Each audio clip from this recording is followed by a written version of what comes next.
Show you a few of the cars really quickly, because what we really want to do tonight is have our esteemed panel talking behind the headlights, giving you some of the insights into these cars, how they were done, why they're so important, why they're so beautiful. We've started our exhibition, as you know if you've walked in, with two absolute masterpieces of 20th century design. They're both Delahaye's, and they are really exquisite. These cars were literally built by hand, and Richard Adatto and Peter are going to tell you more about how this process worked. Gowns on wheels. They're stunningly beautiful, and they look as though they're moving when they're standing still. Just absolutely fabulous. We have them as you walk in, partly because they really belong together, although they haven't been together, we don't think, in either decades or maybe not at all. And also because Jim Patterson, one of our lenders, said, "Love to have my car for last cars." Well, how could we say no? We think they make a stunning beginning to this exhibition. In the next room, we have what we're calling images of modernity, three cars that begin the kind of Art Deco adventure in the automobile. This L29 Ford was owned by Frank Lloyd Wright, probably the most famous and maybe the most controversial architect of his era. It's painted taliesin orange, his favorite color, kind of reminiscent of the color you might see in the desert. A radical front drive car, lower than other cars in its era. It's a great way to start the exhibition. But I will say that your esteemed mayor here in Nashville calls it the University of Tennessee car. I don't have to tell this audience why.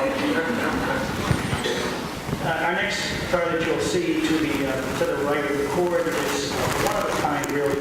1929 Jordan Speedway Ace, 1930, pardon me. A car that disappeared for decades, a car that I wrote about in the 70s and said, what a pity this beautiful automobile doesn't exist. It was introduced by the Jordan Company just as they were going out of business in the hopes that this would revive the company. Jordan was one of many firms, luxury car firms, who looked at the Depression and thought, this can't last. So here was their swan song. And as I mentioned, it disappeared for a long time. I wrote that it didn't exist. And Jim Stecker, its owner, was determined to find it. He lived in the Cleveland area. He hunted and he asked people. He looked in garages. He was able to find the car, even though it had been disguised with more modern catalog fenders. You wouldn't know that it was what it was. He found it, he rescued it, and as I've said to him, I've never been so glad to be wrong about the existence of an automobile. The third car in our first gallery is Edsel Ford's Speedster. And a lot of people associate Edsel with, unfortunately, the disaster of 1957-58, a car that was kind of a marketing flop. But in reality, Edsel B. Ford, who was Henry's son, the president of Ford Motor Company in the late 1920s and 30s, up until the time he died in 1943, was an extremely artistic, sensitive man of great taste. This was a car he commissioned his Bob Gregory to build. Ford Aircraft Mechanics did the body out of aluminum. It has a repurposed Ford chassis with a number of interesting structural changes to make it low and sleek. It's a beautiful automobile. It came to us from the Edsel and Eleanor Ford house, where it's usually on display. Now, motorcycles, we don't necessarily think of them as Art Deco, but certainly some were. This is an Indian, the great rival to Harley-Davidson. This bike was built in Springfield, Massachusetts. They were popular with police forces, with long-distance riders, and this is an Indian chief. And if you think chief and look at the shapes of those fenders, you see the war bonnet of an Indian. There are Indian motifs all over this bike, and its graceful fenders are certainly Art Deco. And its companion in that room is a Henderson, another great motorcycle from the 1930s. Henderson and Excelsior, Harley and Indian were the American motorcycles. And this was the creation of a man named O. Ray Courtney, who felt that streamlining had its place in motorcycles and proved his point with a handmade body that is extremely aerodynamic. Maybe not the easiest thing to ride, but a very, very stunning bike. We get into French cars in a big way. We will tonight with our panel in the next gallery. Peter Mullin, one of our panelists and a lender, generous lender of three cars, brought this 1929 Bugatti Type 46, designed by Jean Bugatti. Look at that windshield. I mean, it's just elegant, a beautiful, beautiful line on this semi-profile coupe. Bugatti built wonderful cars from about 1910 until the outbreak of World War II. Racing cars, grand touring cars. This car we could consider a grand routier, as the French would say. The car you would get into with an elegant lady, a little bit of luggage, and drive from Paris to Nice, and probably go faster than anybody else on the road. In the same room, and again looking at aerodynamics in a French way, we have this wonderful teardrop Talbot Lago. The teardrop, the goutte d'eau, pardon me if there's a French teacher in the audience, was considered perhaps the perfect aerodynamic shape in this era. And this car is just teardrop after teardrop. It's one of 12 that was built, a New York show car, elegant, and under the skin is a serious six-cylinder, three-carburetor engine that could and did compete at Le Mans. So you have beauty and elegance and speed wrapped up in one wonderful package. Richard Adatto is going to tell you a lot more about the comparison between that Talbot Lago and this Voisin. Gabriel Voisin was an aircraft manufacturer who went into the car business doing cars that he felt were right. And this is a perfect example. It's aerodynamic, and yet it's angular as opposed to the very feminine forms of the Talbot Lago. And we'll learn more about that tonight. As we move on in the galleries, we have more streamlined cars. This is a Packard, one of America's finest luxury cars in the 1920s and 30s. Fairly upright design and yet beautifully flowing lines. This car, I always encourage people when they look at it, think almond shape, and look at that rear window and look at the windows behind, look at the taillights, look at the fender skirts. The motif is repeated over and over in a very elegant way. It's also the only really unrestored car we have in this exhibition. So you can see its history. It's right there for all to look at. This is another car from the Mullin collection, and it's totally unique, an Hispano Suiza that was done for André Dubonnet. It was designed by an aerodynamic engineer named Jean Andro, built by Jacques Sauchik in Paris. Totally unique. It has parallel doors. It has gull wing windows long before Mercedes-Benz would have thought of that idea. It really isn't, it looks like an aircraft fuselage without wings. A sensational car for a man who had everything, including the best of taste. This is a Pierce Arrow, and I call your attention, see if I can run this little button here, to this elegant little bit of sculpture, which was the hood ornament. And so many of these cars had these beautiful ornaments in that era, but the Pierce itself was the 1933 entrant at the Chicago Century of Progress for Pierce Arrow. Again, a luxury car, hard hit by the Depression, trying valiantly to say, here's the car of tomorrow. And of course, there's no running boards to speak of. There's no open fenders. The spares are hidden under those fender wells. It's a very, very elegant car, which is just a little too late to save Pierce Arrow. But every detail of this car exudes Art Deco. Take a look for yourselves when you see it.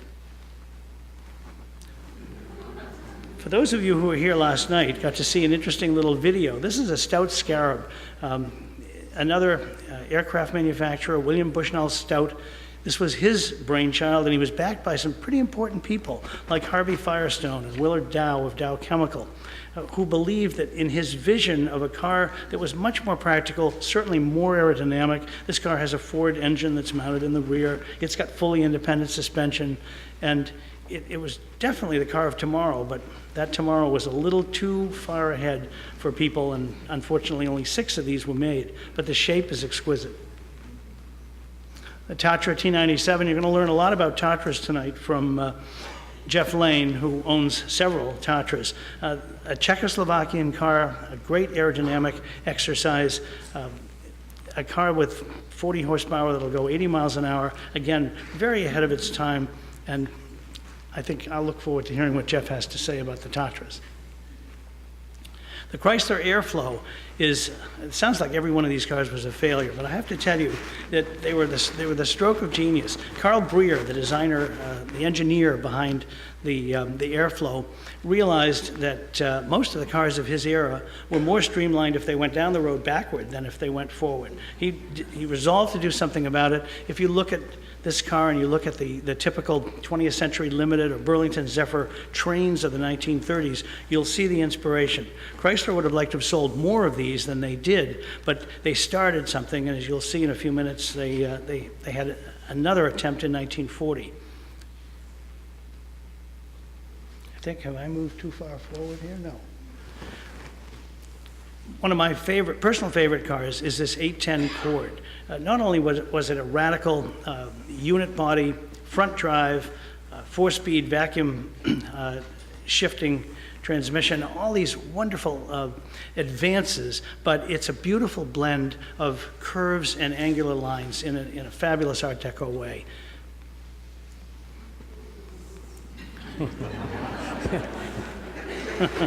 How's this for a wedding present? The government of France very kindly presented this elegant Bugatti, which is now owned by the Petersen Automotive Museum in Los Angeles, to Mohammad Reza Pahlavi, who was at that time, he soon became the Shah of Iran. He was marrying an Egyptian princess, and the government of France very generously gave this to him as a wedding present. It's bodied by Van Voorn of Paris. That windshield adjusts up and down so you can look as racy as you'd like to. The car, again, the sweeping lines of this car, it looks like it's moving when it's standing still. This is a Delage D8 120 on the low Delage chassis. People have heard me say this, and I promise this is the last time, but the saying I love about Delages is, one is driven in a Rolls Royce, one drives a Bugatti for oneself, and one buys a Delage for one's mistress. So don't have to say any more about Delages. They were elegant, sexy cars. This car, again, a Sauchik body with parallel doors. You notice the door handle is in the center of the door. You open it outward, the doors move back. A lady in a long dress can make a very graceful entrance in this car. And lastly, we have a Chrysler Thunderbolt. Chrysler felt that after the airflow did not do as well as they'd hoped, the Thunderbolt was another way to look forward and say, look, we do understand the car of tomorrow. Ralph Roberts and Alex Tremulis worked on this design. It has hidden headlights, a folding metal top. It was very advanced for its day. They only built 5 of them. They sold for $8,500. They toured the country, and then they were given to individual owners. They represented Chrysler's vision of the future. Unfortunately, World War II interrupted, and although some of these elements found their way into cars after the war, this was a grand gesture on Chrysler's part in 1941. So that's the collection of cars that you'll see in the gallery. And we have a lot to say about them, and I'm going to turn this over to Richard Adatto. But before I do, I'd like to say a couple of more things about our gentleman here. Richard is the author of a number of wonderful books about French coachwork and French cars in great detail. I've read them, I've found them absolutely fascinating. His knowledge is profound. Peter Mullin, who loaned us 3 cars for the exhibition, is also the chairman of the Petersen Automotive Museum, in addition to having his own wonderful museum in California. A man of exquisite taste with some fabulous cars. We're very grateful that he's loaned us 3 of them for this exhibition. And Jeff Lane, if you have not been to the Lane Motor Museum, you're in for a treat. I love going there because as much as I might think I know something about cars, invariably I don't go 20 feet without seeing something I don't know. And Jeff, it's all to your credit. So I'm going to switch onto the couch here and turn this over to Richard, who has a great deal to say to you about why these cars, particularly French custom coachwork, are admired the way they are in automotive circles. So Richard, let me give you the... Give me the clicker there. Passing the baton.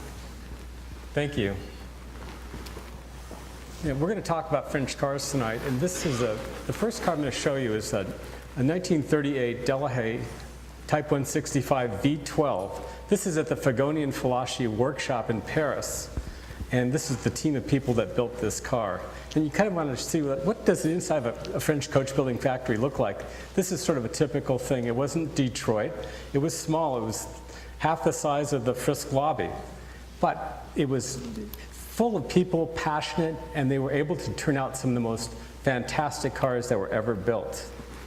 When somebody wanted to order a car from Fagoni, they would come up and they would say to him, "Oh, I need a car for our car show." or a drive in the park, or go to the beach really fast. His cars were expensive, where the Pierce cost $3,000. This car in 1938 cost $36,000. And it was incredibly expensive. People would, he had a special relationship with Chanel and Schiaparelli. And so the customer would go to Chanel, come up and say, I want this gown made, and Fagoni would match color, make sure the interior worked, and then they would place the order. How long did it take to build this car? And I think it's kind of interesting for you guys to see, today, this car was built in 90 days for the New York World's Fair in 1939. And the only reason its engine was incomplete because after you built a car, and 90 days, it only took the carpenter 110 hours. Two guys took a week with a little overtime to build all the wood framework on this car. It was amazing. Look at 2,100 hours. I think it's pretty incredible that you could build a car that quickly and this gorgeously. Peter, do you think this is something? Well, this is actually one of our favorite cars. But Richard just mentioned something, and when you reflect on it, $36,000 in 1938, 39 to build this car. And if you put that in perspective, that probably is 6 beautiful homes, maybe 8 beautiful homes. That is the level of these Carrossiers artwork. This particular car, we knew existed but didn't know where it was. It had, after the World's Fair, when war broke out in France, so the car never got sent back from New York to France. It stayed actually on the docks in New York throughout the entire balance of the war, and then ultimately found its way out to California, then to Hawaii, then to New York, then back to California. As Richard said, it didn't have a complete engine in it, so it ended up with a V16 Cadillac engine in it at one time. But believe it or not, we found it in a tow truck driver's garage, or in the back of his garage in Fresno, California. His kids were using it as a fort to have dirt ball wars with the neighbors.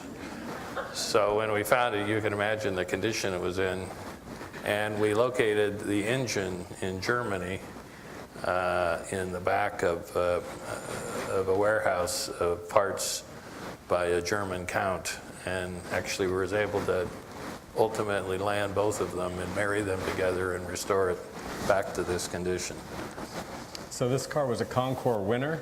They made 2 of these cars. One was shipped and basically came to America to show. This was the pride of France. The World's Fair was like the quest for tomorrow. This was a future fair, and people loved it.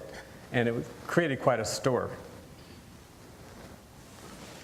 Peter and I are going to talk about this a little bit. This is like different thoughts in French streamlined styling. The first car is a Voisin C27. They made 2 of these cars. And the other 2 cars are from Fagoni and Falaschi. It's kind of interesting to know. Like, I talked to Fagoni's son, who is still alive. He's 87. And he said why they got along so well. And Voisin never really gave their chassis to any other coach builders. Just a handful of other cars were ever built by anybody but Voisin. But Fagoni's shop and Voisin's shop was maybe 1,000 feet away from each other. And they were buddies, and they would talk about it, and they had this bond. But you can see stylistically there's quite a difference. The Voisin is low slung. It's more hard angles, but it still has that French curve shape. I think this is a particularly interesting slide because the top car, the Voisin, you can see the notion of a teardrop, the beautiful long curved lines, and the aerodynamic shape. But Voisin was an engineer. He was an airplane builder before he made cars. And So he was particularly interested in the engineering aspect of a car, how it worked, not what it looked like. So this was kind of an exception to the rule with the curved top, with the octagonal window, with the curved front of the hood line. And it undoubtedly was because of his friendship with Fagoni, who, as Richard said, had his shop, 4 seconds or 8 seconds away. The middle car was Fagoni's progression into thinking about aerodynamics and the teardrop shape. And the bottom car, I think, is the ultimate final, the French called it the goutte d'eau, which is the French word for teardrop. And why they picked that, you'd have to ask yourself why, but when you think about it, the shape of a teardrop, either falling from the sky or running down the cheek of a beautiful woman. I mean, God actually had the best designs going, and so the French carrossiers only had to look at that and realize that a teardrop was a perfect shape. And so the bottom car is a car that has no bad angles. It's a complex curve. Every curve is a complex curve, meaning going 2 directions at the same time. So it is probably the ultimate in rolling sculpture of any of the cars that the French, anyway, ever created. Peter, would you tell that story about Strother McMinn, a man who taught design students for years, and his opinion of that? Well, out in California, there's a gentleman who's no longer with us, unfortunately, who headed up Art Center in Pasadena and the School of Automotive and Industrial Design. And Strother was a genius designer and engineer, and he headed up Art Center and taught students for 50 years.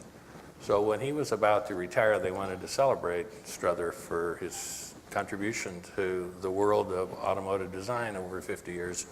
So they asked him what, in his opinion, was the most beautiful car ever designed. And it didn't take him an eye blink to say it was the teardrop Talbot.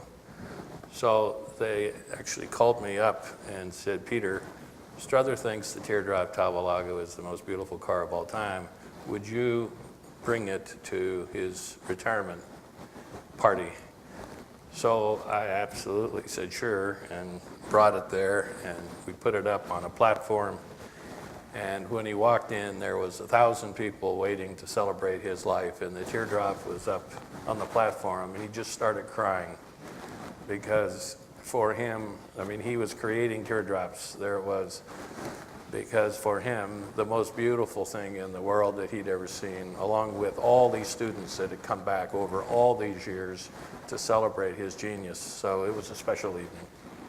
To give you a brief idea of these 3 cars, the Delahaye has a race car chassis and engine, and this car never really competed, but its sisters had race car bodies and were competitive in Le Mans and raced for 3 and 4 years and were super fast. The Talbot Lago is just like the Grand Prix car. What they did is they used the same basic engine and everything else, chassis driveline, and they just popped this teardrop body on it. Not this car raced at Le Mans, but its sister raced at Le Mans. These cars were competitive on the circuit. I've driven a couple of these cars, they go 80 or 90 miles an hour, and it's incredible. Okay, we're getting into different kinds of French styling. The first car is the Dubonnet from the Mullin collection, and this was styled by Andro, who was a French aerodynamicist who was very famous for, he was a trained engineer, and he tested this car in a wind tunnel. The concept of testing cars in a wind tunnel kind of started in France. The first wind tunnel, I think, was in 1871, and Eiffel built a wind tunnel to test the Eiffel Tower in. Obviously not a full-size wind tunnel, for models. And later they made wind tunnels to fit a whole car into. They would tape streamers onto the car and blow at it to see how things cheated the wind. Andro was a scientist. He did it with a wind tunnel, and the car below us, the Type 46 Bugatti, was done more on intuition. Bugatti didn't believe in wind tunnels. He thought that a good designer like his son, Jean Bugatti, should figure it out. by knowing it with intuition and race car experience. One of the interesting things, it seems to me, is you hark back into the 30s, and as Richard just said, most of the time wind tunnels were not used. So the designer essentially had a wind tunnel in his head, and that is he could intuit what would be slippery, what would cheat the wind, what would have a low coefficient of friction. And when we tested these cars later in real wind tunnels, it is amazing how aerodynamically successful they were. And if you say, why is that now? It really, I think, harks to the curves that you see on these cars. And I have a theory about curves, which is that subconsciously or unconsciously, people relate to curves in nature much more than they do to angles.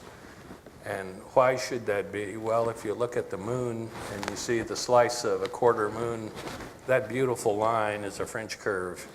If you look at flowers that you enjoy and love, the reason you love them, or leaves, is because of the curves.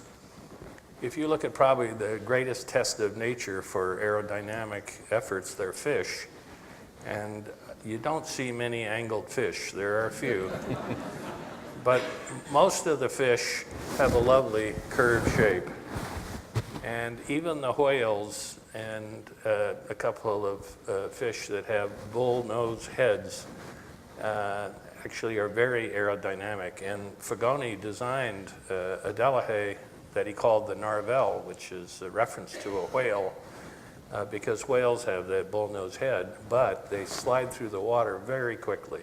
So it's all you really have to do is say, what's dense? Water. What has to go through it? Fish. And you could observe that for a while and design your own car. Even though these cars had large chassis, I mean, the Dubonnet was built on an older chassis, a 32 Hispano chassis. The idea was, even though it was a high chassis, the car is built low, and the waistline of the car is where the windows hit the doors. That's called the waistline or the belt line. And all these French cars have usually a lower center of gravity and a lower belt line than their American contemporaries. Two of the most fabulous Voisins. They're both C27s. And the bottom one is a Fagoni and Falaschi one, and the top one was a Voisin one by designer Noël Noël. So the Voisin built, as Richard just said, two C27s. That's it. That was the entire production.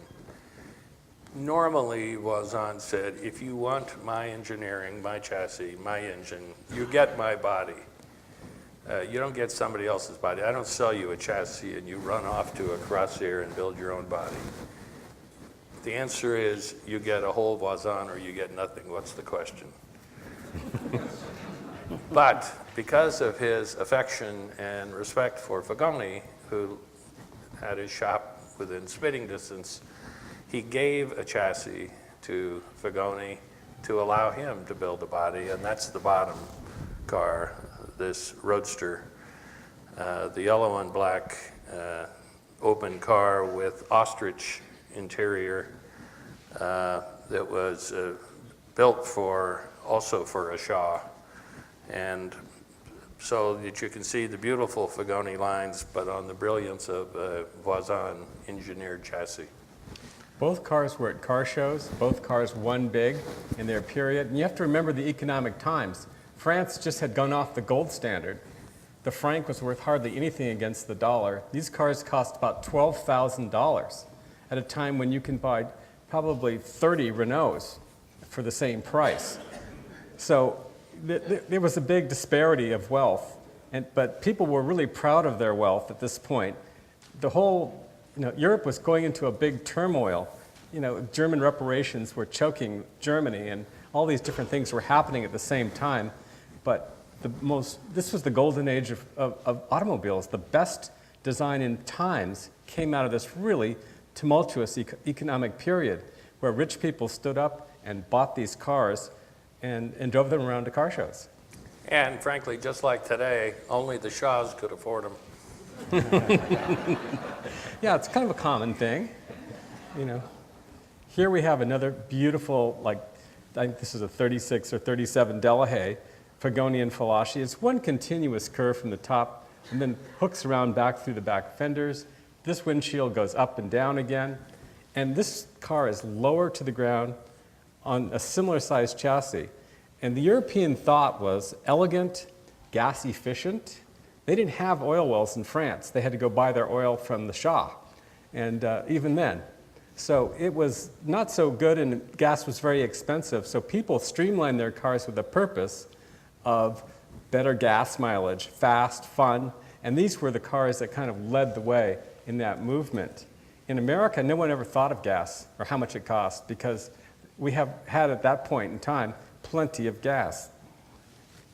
The styling differences here are remarkable. Like one has kind of a more upright body, where one has sweeping fenders that will go from like the beginning of the car to the back of the door, then swoop back around.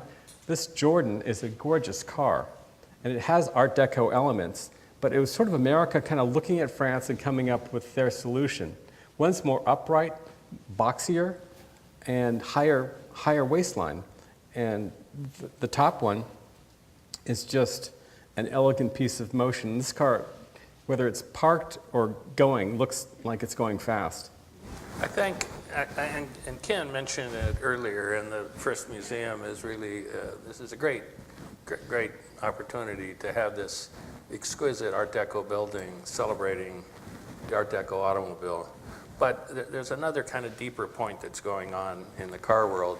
All of us that are car nuts have been saying that cars are art for a long time, as long as I can remember. That point of view, frankly, wasn't shared by many curators of fine art museums who actually didn't think of cars as art.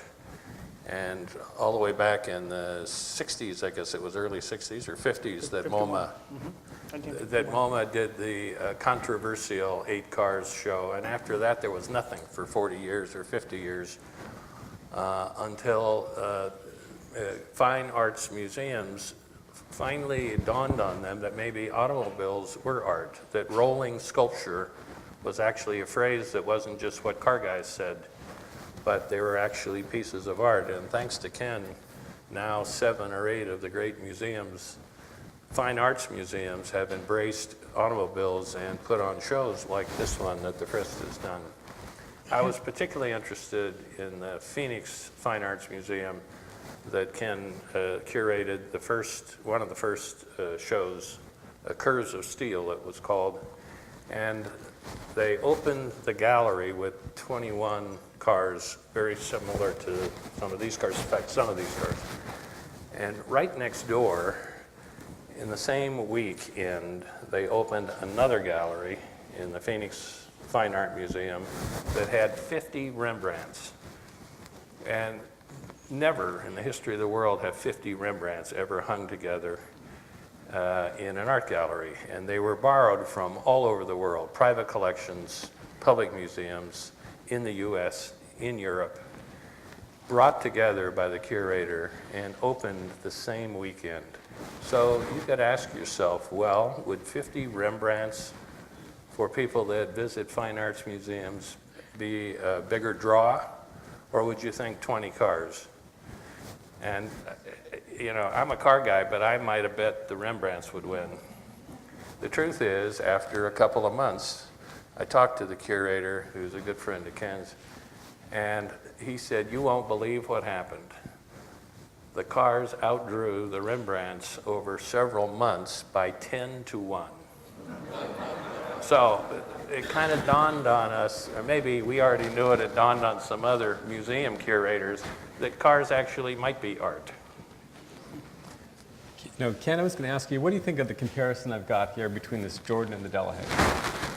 Well, I think it's a little bit of an unfair comparison, to tell the truth, because by the time the Delahaye was out, and you can see that in our galleries, American cars like the Accord and like the Airflow Chrysler, and even the little stout Scarab had begun to do more rounded lines. So I think the deck is stacked a little bit against the Jordan. Oh, no. We're not above that. Yeah, we're not above stacking decks. So Ken, do you want to talk about these two cars and their relationship? Yeah, no, I'd be happy to do that. These are both Pierce Arrows. The Pierce Arrow was an American luxury make that competed with Packard and another long-gone make called Peerless. Pierce Arrows were made in Buffalo, New York, but by the time the early 30s came along, they were marketing cars like the car you see on the top, very upright, square architecture. The most modern thing on a Pierce Arrow was the headlights that were faired into the fenders, and they'd begun doing that in about 1916 or 17. The rest of the car was very angular, and Pierce Arrow was so concerned that its very conservative customer base might be frightened by these faired-in headlights that you could have regular headlights and they'd take the headlights off the fenders if you wanted to pay for it. So in 1933, with the Century of Progress, where they were asked to build the car of tomorrow, and that's the car that's in the lower portion of the slide, and the one we have in the gallery, they were competing against Packard and Cadillac and Duesenberg, three very, very prestigious makes, all of whom built what they thought was the car of tomorrow. And here's Pierce Arrow. Actually, the car was designed in South Bend, Indiana, because they were in such destitute ways they were purchased by Studebaker, of all things.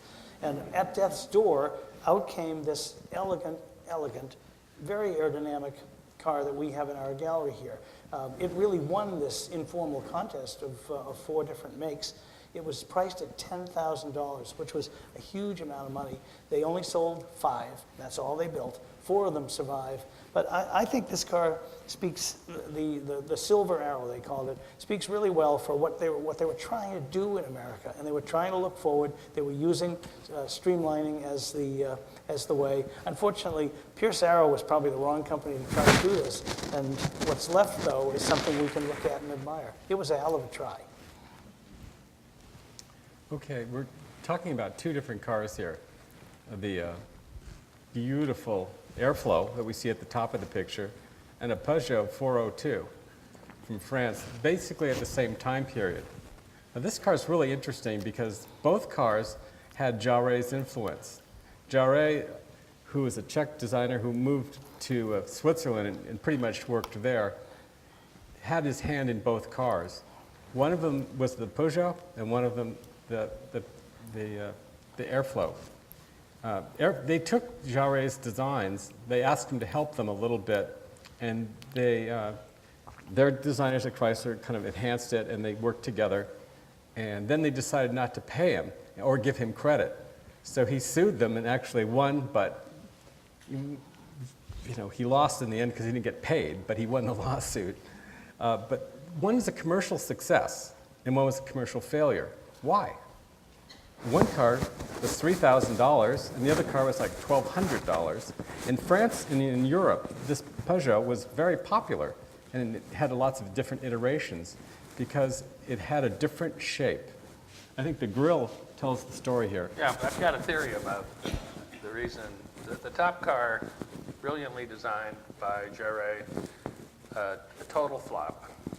The bottom car, the Peugeot, brilliantly designed by Jaret, a home run. So when you look at those two, you say, well, why was one such a success and the other one wasn't? I had a theory that sloped radiator, which was a beautiful line on the front of the car, which the car above it did not share. And the headlights that were tucked behind that radiator, that was it. It captured people's imagination for some reason. That's why it was successful. Jeff actually pointed out that I'm completely wrong, that the reason the bottom car was so successful was because of the French wine being served at the picnic. I frankly think his answer was better than mine, but it's an interesting dichotomy. It is, and one, the front fender tapers way back into the door. The other one kind of ends more abruptly. It's just a different look at it. One was a big hit, and this model went on for 10, 15 years, and the other one lasted a couple seasons. This is probably a great time to ask Jeff to talk about Tatra. Yeah, Tatra was a Czechoslovakian car maker, very innovative. They started making cars in 1923, and they were led by a gentleman named Hans Ledwinka, which was their chief designer.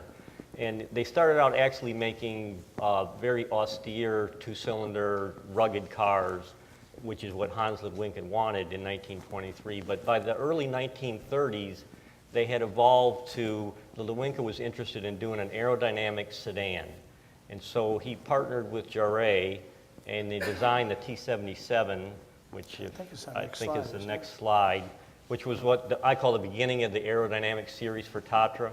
It was a tremendous hit because it was 90 horsepower. I'm sorry, it went 90 miles an hour, and it was 60 horsepower. It was a very comfortable car. It was very fast. It was very aerodynamic, and that came out in 1934, which obviously at that time was a huge 90 miles an hour was a very fast car. They followed up in 1936, within just a couple of years, with the T87, which was even a better car, slightly bigger engine, better airflow. And then a couple years later, they did the T97, which is here on the exhibit. The 97 is kind of a unique car because it started production in 1938, and in 1939, when Hitler invaded Czechoslovakia, he had seen the car, and it was too much like the Volkswagen Beetle to make him comfortable. So he demanded that Tatra stop making the 97. They continued to make the 87 because it was a V8, it was a bigger car, it was faster, it really wasn't going to compete with the Beetle. And so Tatra continued to make the 87 until 1950. They continued to make cars until 1996. But really, the heyday for Tatra was the 30s and 40s when they did the aerodynamic cars. Unfortunately, after World War II, they became communist. Hans Ludwinka left. Well, he ended up in prison, unfortunately, but he left Tatra, and from there their product went downhill. Two interesting points to make, perhaps, is one is that a lot of designers in Germany and Ludwinka also were working on a people's car, and he came perhaps closest because after the war, Volkswagen paid royalties to Tatra, which was really pretty incredible. And Tatra is.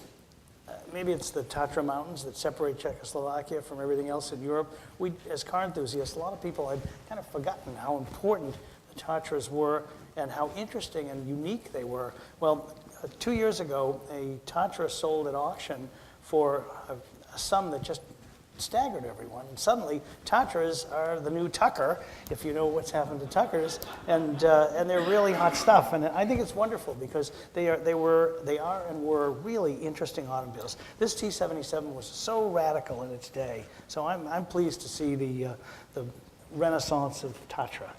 Yeah, we have to remember one thing, that the roads in 1923 weren't like the roads in 1936.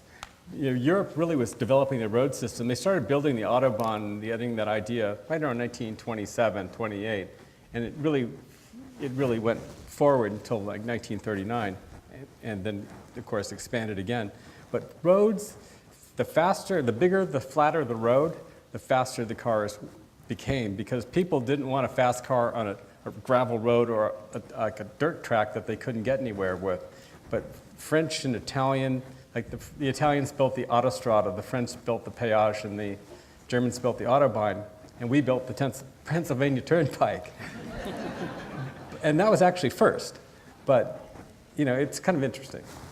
I wanted to mention one thing about Tatras, Jeff correct me, but I think it's the case that the Tatra was the only car that would continue to be built all the way through the war. And the reason is the Germans allowed it to happen. And the design was brilliant, and Ludwinka was obviously a genius, even though he ended up in prison. But at least I'm told, and you can confirm this, that the German officers in the military impounded, confiscated these Tatras, and they drove them around because they wanted to drive the best car that they could put their hands on. But these are rear-engined cars where the center of gravity is a little complicated. And so if you don't know what you're doing and you're going too fast on the wrong road with a rear-engine car, you can find yourself in a whole bunch of trouble. And so the Czechoslovakians actually smiled regularly because this was their revenge against the German officers, was to give them a Tatra and then watch them and see what they did to themselves. Is that true, Jeff? Yeah, that's correct. They built industrial trucks, Tatra did during the war, but they were also allowed to continue to produce a T-87 because all of the generals, it was really one of the fastest, most comfortable cars made in that era. And so all the generals wanted to drive or be driven in a T-87 or drive a T-87. So they made a substantial number of them throughout the war. Yes. And the Mercedes were making cars at the same time for Germans, but their production was a lot less, and these cars were way cheaper. This is a new slide. We're going back to France and to Delahaye and to Bugatti, and we're showing two different cars that are interesting. The top is the World's Fair car, but the bottom is the car in the show, and it's made by Van Voren. And the interesting story here is this bottom car was a gift to the Shah of Persia, but Fagoni was asked to build this car, and he couldn't build it fast enough because he was too booked with other projects. So Van Voren copied the Delahaye up above and made this car. The big distinguishing differences is the front fenders are just further forward. Well, the other difference is they're going opposite directions. Peter, you're a genius.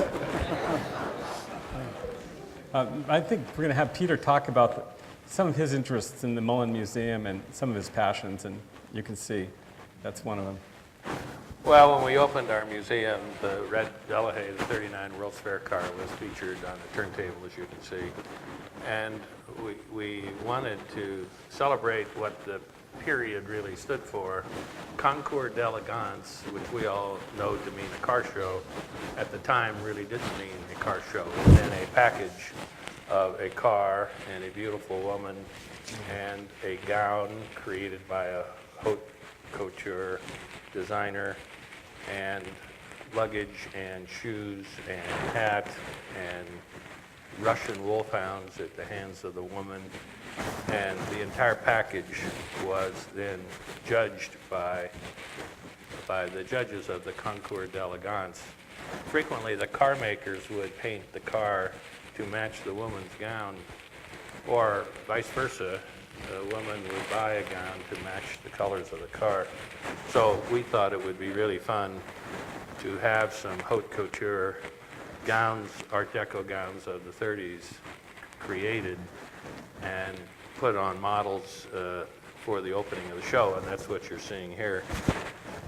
My wife Merle, who's right here with us, said after the show, Peter, a couple of those models that were in the show were so gorgeous, I was fearful that, I'd be taking a bus home and you'd be going off in a red Delahaye with one of these models.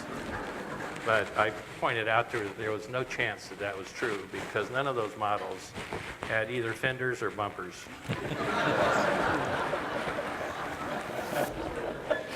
This is Race Alley upstairs. This is simulating the pits at Le Mans.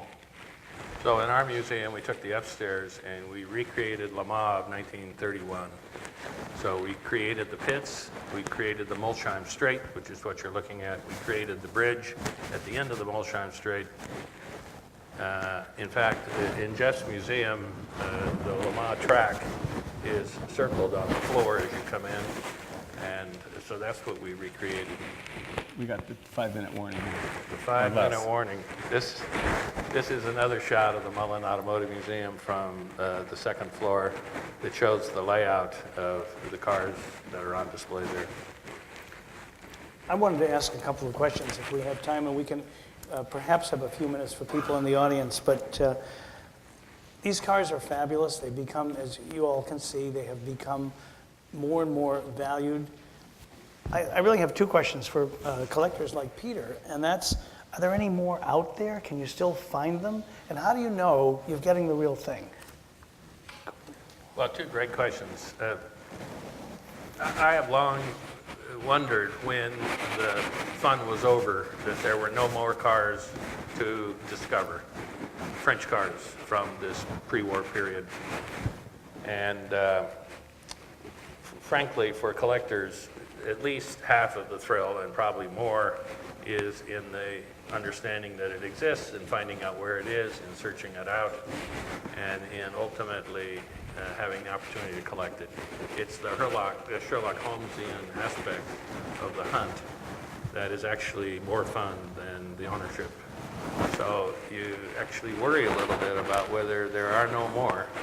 But I am shocked and thrilled every single year that things come out of the woodwork that have been buried in barns in northern France or sealed up behind brick walls in some old chateau, or dug up out of the ground that have been hidden away in coves underneath the ground during the war. So I think the answer is that we're not out of great news yet. Now, your second question, which is how do you know it's real, is a really important one, because the nice thing is that the world has decided that cars are art. The bad thing is that if they're art, their values have gone way up. And therefore, the odds of somebody with a fraudulent intent recreating something that he quotes just found in a barn in northern France, but really he just made in another barn in China, is risky. So what you've got to do is have experts look at things. I mean, you can take it all the way to metallurgy to see if the metal in the chassis actually is from the 30s or isn't. But some of the greatest experts with an eye, with a glance, can say, that's real, that's not real. Richard's one of those guys who has an intuitive smell for what's a fake and what's real. So is Ken. If I were going to buy a Tatra, I'd certainly ask that question of Jeff. But you can make a mistake, there's no question, and you can be wrong.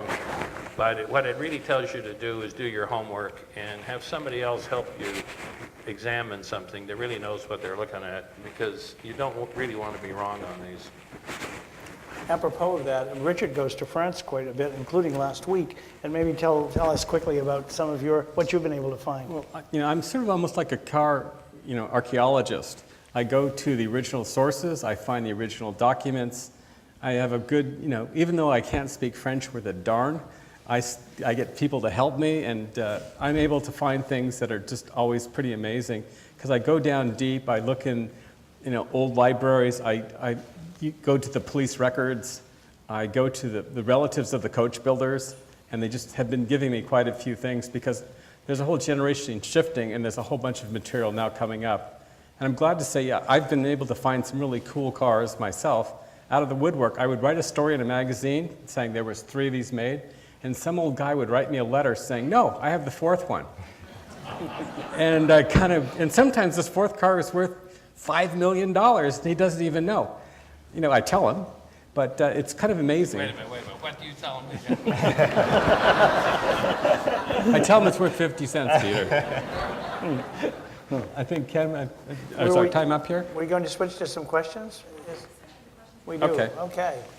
I'm not looking at velocity or chasing classic cars, but Wayne Carini seems to be, he's trying to find the same kind of things you are. Do you guys ever interface? Is there any crossing with you guys?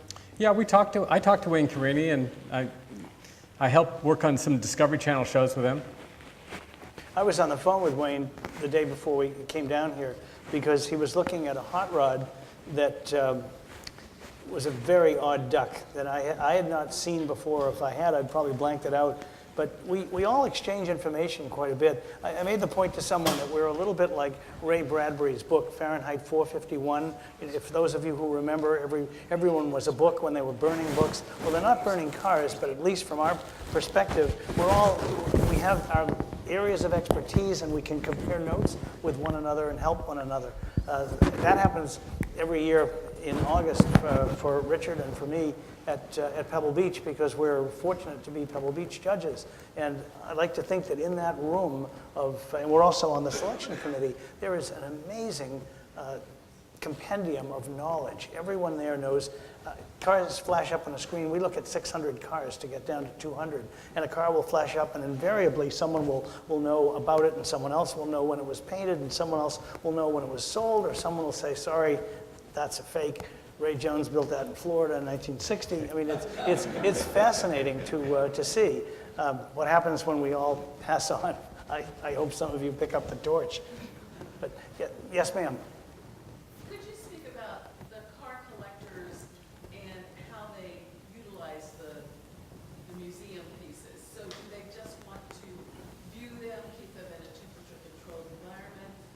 want to experience the thrill of the ride? And if you do, where do you take it to drive it?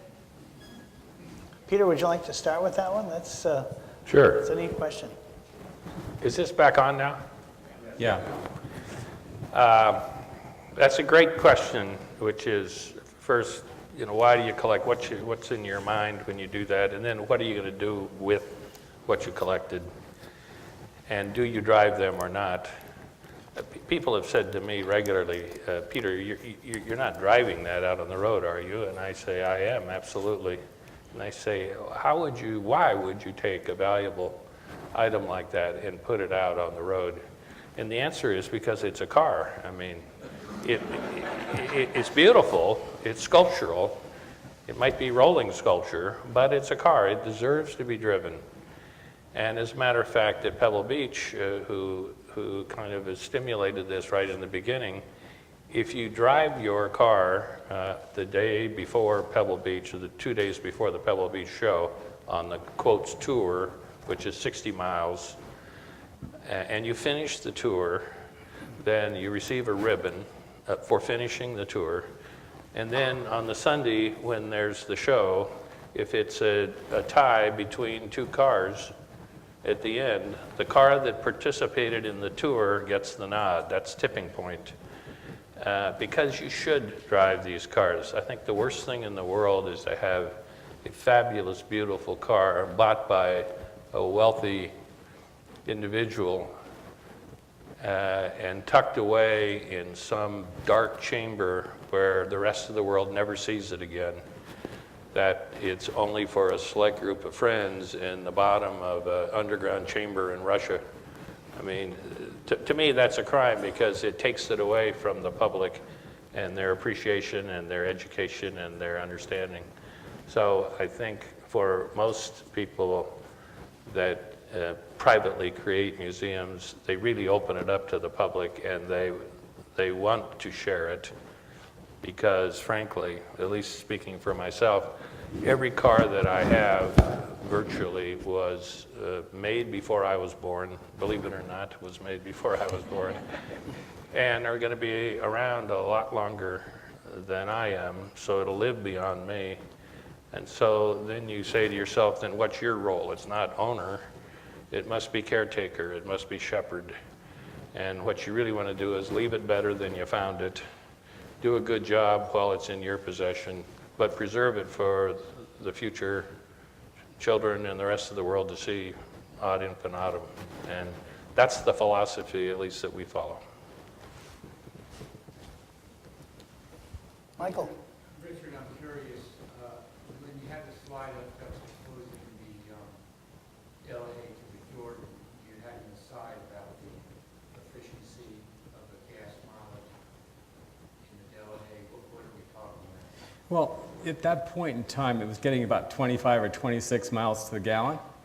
And Delaware would win its major Grand Prix races against the Mercedes because it just got better gas mileage and didn't stop at the pits 10 times. Where the auto unions and these big Mercedes and these Silver Arrows were racing around with a V12 Delaware, one got 12 or 14 miles a gallon, one got 5 or 4. And the Delaware was not the fastest car, but it was the most fuel-efficient car. So it was really important to Delaware and Peugeot to be really fuel-efficient. Mercedes didn't care. They were out to win at any cost. And some of these Audis could go 10 times faster, well, not 10 times faster, but 10%, 15% faster, enough to win the race. But because of all the pit stops, they couldn't do it. And in races where they had tight corners like in Pau, in France, the Delaware won, and it outraged Hitler and everybody else that a Delaware could beat, a Silver Arrow, but it was all gas mileage and great driving. There's an interesting story about that. The V12 Delaware that Richard's referencing that beat the Silver Arrow at Pau. When Hitler found out about that, that was in 1938, and Hitler had been subsidizing the German automakers, Mercedes and the auto unions. And when he found out about it, he said, that is impossible. There is no French car that could beat the mighty Silver Arrows of Germany. So it can't be the car, it must be the driver. So hire the driver and we'll bring him to Germany and we'll make him head of the German racing team. And one of Hitler's aides said, excuse me, Herr Hitler, the driver's name is Rene Dreyfus, he's Jewish. And so that blew that idea. So when Hitler invaded France, he told his troops to go find that car and destroy it because it had embarrassed the mighty Third Reich. And the car was buried in northern France in a hillside and escaped detection through the war and then was brought out of the hillside much later and fortunately fell into our hands and we restored it and brought it back, and then through some of the research that Richard was talking about in the archives, we're able to demonstrate that it was the car that beat the Silver Arrows at Pau, and it was the $1 million franc Delahaye that set the new record at Monterey. Yeah. So the package all came together of the chase and the research and the story. You might also find it interesting to know what happened to Rene Dreyfus, because in 1940, he and another French driver named René Lebec were retained by a woman named Lucy O'Reilly Schell, who had a team of Delahayes, but also wanted to race at Indianapolis. The war began. Luigi Canetti, the famous Luigi Canetti, was in charge of the team, and the drivers couldn't go back to France. Dreyfus became an American citizen. He became a sergeant in the U.S. Army, and when he went back to France, it was triumphantly as a man who had not only proven himself on the racetrack, but was now working, if you will, for his new adopted country. And after the war, he started a wonderful restaurant in New York City called the Chanticleer. He was a champion of France as a driver. He was an elegant gentleman, and we were all pleased to know him, I guess. He was a great guy. Yeah. I guess, is our time sort of up here? Okay. Well, there's a man in the back there. Yes, sir. Can you tell me what were the 8 cars that Mullin had in 1951 to start on this? Do you remember that? Could I tell you what they were? Yeah, what they were. Well, I'm actually I own the catalog, or a catalog, because my loving wife who's sitting in the second row over here, who always says you're really hard to buy for. I casually mentioned mainly because you think of something you want, and then you just go and buy it. But she found an 8 Automobiles catalog, and I'm going to have to work from memory. But there was a Talbot, very much like the car we have. There was a Cord 810. There's a Bentley, a Lincoln Continental, and a Cisitalia. I'm up to 5 now. And I'm going to draw a blank for the rest of them. I'm sorry. I may think you'll of have to them in a Google moment. it. Sorry. But those are 5 of the 8 in any case. And an E-type Jag, maybe, Ken? Sir? E-type Jag? No, this was 1951. 51. Oh, 51. Yeah, Yeah. 51. So, Where do you think car collecting is going from here? Not counting multi-million-dollar, but sort of average period. Well, I think that, I don't know, I can start this conversation by saying people are more passionate about cars, and they like the older cars, and people are fixing up Volkswagens. I mean, there's Volkswagen bus shows. I mean, there's all sorts of groups of passionate people who saw a car when they were in high school or college, who have a few dollars now in their 30s and 40s, and they're buying these things. And we see everybody kind of developing all sorts of levels. I mean, yes, there are people out there buying these, big cars, these multi-million-dollar cars, but there are people that are making the Beetle. There's a Beetle comeback revival. I mean, it's amazing. it's really never been better for car enthusiasts. When you consider that years ago it was hard to get spare parts, it was nearly impossible to get tires. And now there are manufacturers who are making parts for almost every specialty group. Tires have ceased to be a problem, and in many ways they're almost the easiest thing. All these folk are encouraging you to buy old cars and drive them. There are special insurance companies who take care of them.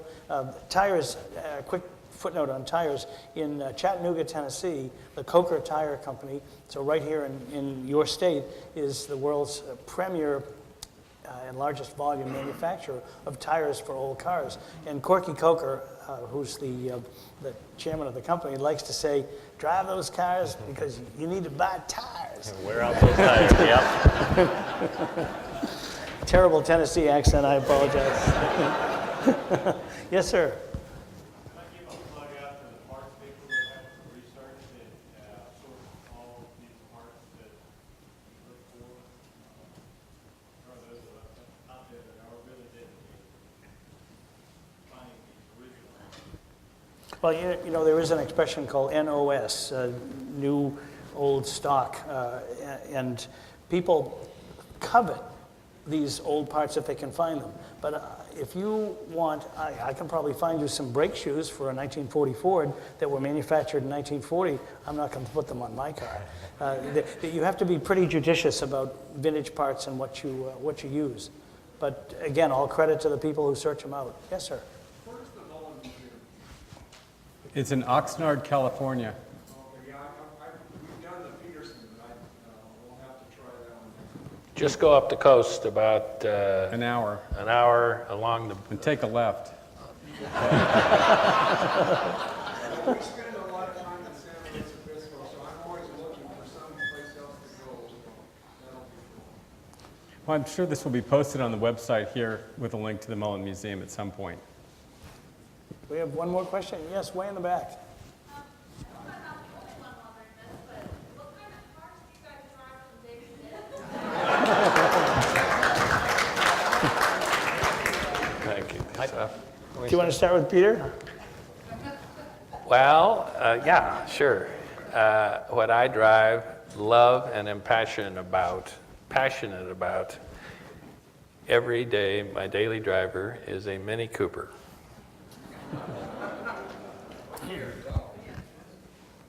What year, Peter? No, modern, 6 years old. I have to say something about this Mini Cooper. It's painted like an Aston Martin, and it has taken all the Mini Cooper stuff off it, and you have your own brand put on it. And it's has a few enhancements, and it's a very fast Mini Cooper. I've driven it, and it's a wonderful car. My daily driver is a Volkswagen TDI, 2012. And my daily driver, we're going to sound like a Mini Cooper commercial. I drive a 2001 Mini Cooper, the daily driver. So I don't have a daily driver in the sense that I don't own a car to drive every day. I write road tests for a number of magazines, and I've been Playboy's auto writer for 40 years. And what that guarantees is anywhere from 1 to 3 new automobiles in the driveway every week, gassed up, cleaned up, ready to go. This week it happens to be a Jaguar. Wow. Yeah. I want Ken's job when he retires. And after you retire, I want it. We probably have time for 1 or 2 more questions. Yes, sir.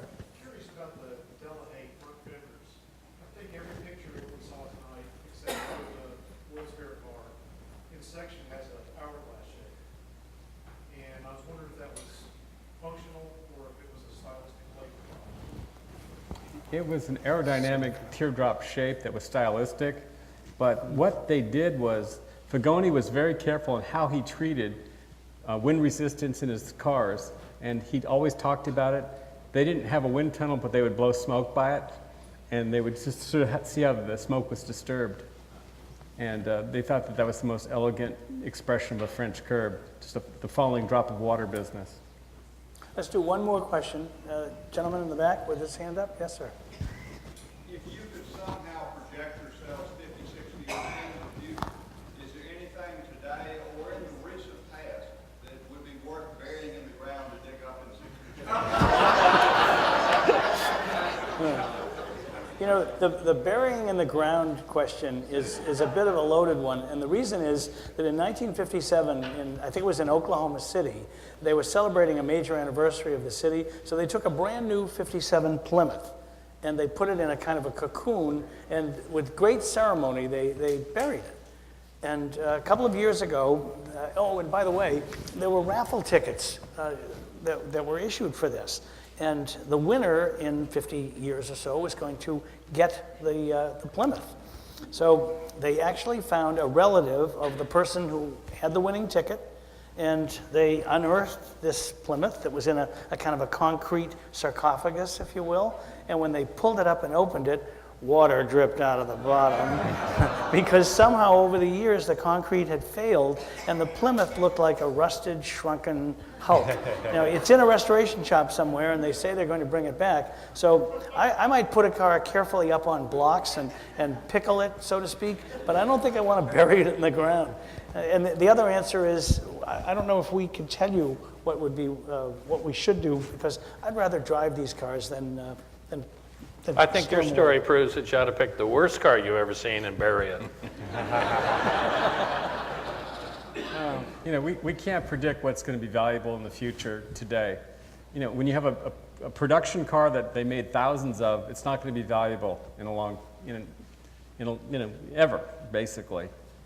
No Volkswagen, is going to be, $1 million car. Unless it's a 21-window bus, in which case you can spend But there are a few cars that, there's some limited production Ferraris that will probably be very valuable from now in 50 years or 100 years. There will be cars in the future that are very valuable. It's just it's going to be difficult to predict.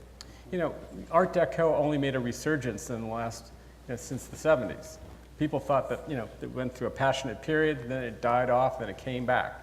Who knows what the market's going to be? We just don't know. Rembrandt has come in and out of fashion like 10 times, probably. Really last question. This lady asked such a good one last time. So the Petersen Automotive Museum gentleman is Peter Mullin, Peter Mullin, Richard Adatto. and you're with, Jeff Lane Motor Museum in Nashville. and you're the Morrow. I'm what? I'm asking, Who am I? yes. I'm just a guy who writes. He's a journalist. I'm a journalist author. Author, yeah. I just need to clarify, thank you. I've written I think 8 or 9 books, and I've done maybe 5 or 6 videos. So perhaps we'll end on the note of thanking you all for coming. We hope you've enjoyed it.